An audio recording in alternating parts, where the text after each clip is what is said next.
రాజకీయానికి న్యాయానికి కూడా ఒక భరోసా ఇచ్చినటువంటి సాధనం ఏంది ఈ ప్రపంచంలో, ఈ దేశంలో అంటే రాజ్యాంగం. ఆ రాజ్యాంగం పితామహుడైనటువంటి డాక్టర్ బిఆర్ అంబేద్కర్ గారి గురించి కొన్ని మాటలు మాట్లాడుతూ అట్టడుగున ఉన్న వ్యక్తికి న్యాయం జరగాలి అని చెప్పిందే రాజ్యాంగం. అది అంబేద్కర్ గారు చెప్పిండు. రాజ్యాంగ సవరణలకు అంబేద్కర్ గారు మద్దతు తెలిపారు. అంటే ఆయన రాసిన రాజ్యాంగం అట్లే ఉండని కాదు, సవరణలు చేసుకోవాలని కూడా అంబేద్కర్ గారు మద్దతు తెలిపారు అని చెప్పి కూడా ఒకటి చెప్పిండు. ఇక్కడ సవరణలతోనే సామాజిక ఆర్థిక న్యాయం సాధ్యం. కొన్ని సవరణలు చేసినప్పుడే సామాజిక ఆర్థిక న్యాయము సాధ్యమవుతుంది అని చెప్పిండు. అంబేద్కర్ గారు మాటల్లోంచి ఆర్టికల్ 32కి ఊపిరి. ఇక్కడ ఇప్పుడు రాజ్యాంగానికి సవరణ కవచం అదే, రక్షణ కవచం అదే. రాజ్యాంగ రచనకి ఒక రక్తపాత రహిత విప్లవం. అంతకు మొదలు మనకు తెలుసు రాజ్యాంగానికి ముందు ఏం జరిగేది. రాజు, సైనికులు, బంట్లు, సైనికులు, రాజు, మంత్రులు, రాజులు, సామంతరాజులు, బంట్లు, సైనికులు అయినటువంటి పేరుతోటి ఉండి యుద్ధం చేయాలి. వాడిని వీడిదన్నాలే, వీడిని వాడిదన్నాలి. ఇప్పుడు ఒక రాజు పక్కపోటి, రాజు వెనుక ముందర సైనికులు, మంత్రులు, గుర్రాలు, ఏనుగులు, ఒంటెలు, కత్తులు, బల్యాలు పట్టుకొని పోయి కొట్లాట.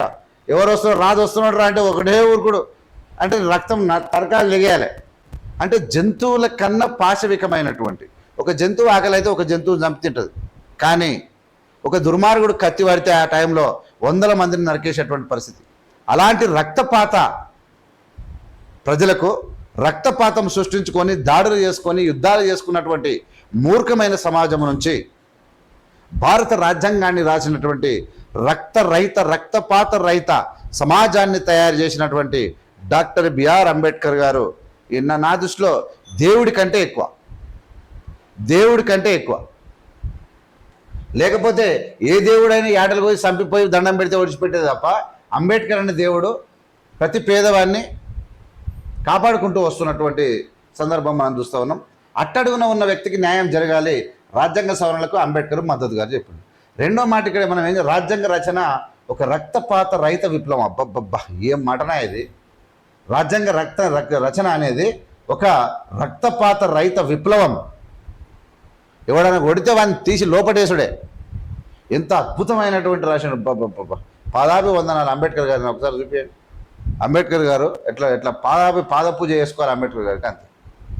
అది పరిస్థితి. పాదాభి వందనాలు చేసుకుంటూ అంబేద్కర్ రాజ్యాంగ రచనే ఒక రక్తపాత విప్లవం, భావితరాలను దృష్టిలో పెట్టుకొని రూపొందించారు.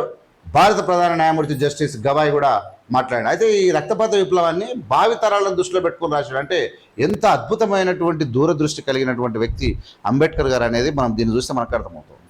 రైట్, రూపొందించారు. భారత ప్రధాన న్యాయమూర్తి జస్టిస్ గవాయ్ రాజ్యాంగ రచనలో అంబేద్కర్ పాత్రపై కూడా ప్రసంగం చేసిండు. Very good. నిజాం రాజ్య చీఫ్ జస్టిస్ పదవిని అంబేద్కర్ కాదనుకున్నారు. Supreme judge justice C Narasimha కూడా అంట నిజాం రాజ్యంలో జస్టిస్ పదవిని అంబేద్కర్ గారు కాదనుకున్నారు. నిజాం పరిపాలన అంటే ఎక్కడ? హైదరాబాద్లో ఏం పోస్ట్ చీఫ్ జస్టిస్ పదవిని కూడా అంబేద్కర్ గారు కాదనుకున్నారు.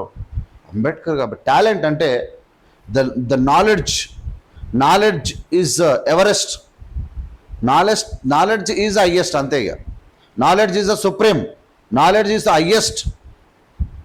అదే అంబేద్కర్ గారికి ఉన్న గౌరవం ప్రపంచంలో.